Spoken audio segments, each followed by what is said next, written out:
akalain nakausap ko pa yun siya ng tanghali. Tapos, mababalitaan ko na lang sa anak ko nung mag-aalas 6. Ay, alam mo yun, mga si 7 na po ng gabi na mama, disgrasya si Papa. Tapos nung yung disgrasya pa lang na sinabi niya, parang paano na ako yung nag-hysterical na parang kahit wala pa akong na-confirm na kung anong nangyari, pero parang iba na po talaga yung utak ko na iba na.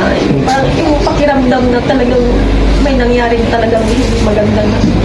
So, sir, tumawag tayo niya. Siyempre, damat mo na ngayon ka na. Hindi lang talaga tigta na yung kubag lang ibagbakan niya. Nangangan kayo. Nagpalingki ako. Ko na. Nagpalingki ako. Kasi daw ang dito anak ng tasugang magkabiyotun ko na. Dahil tapos pasada ng sir nila kay ko. Siyempre, ako kumagkat na mais istobo pasada na. So, tungtungan may. Kasi lang ang kita. Italga full time may rabi.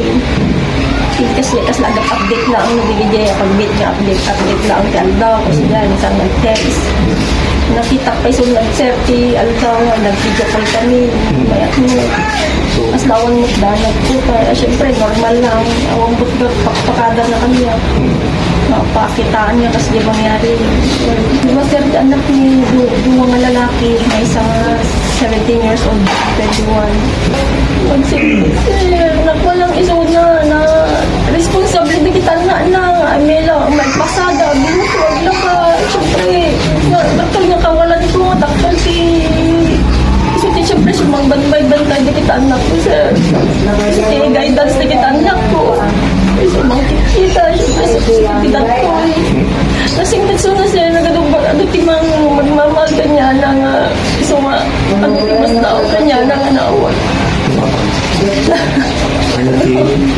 Pinagpitayat yung mga siyempre hustisya di kaya hustisya di kaya may ganyan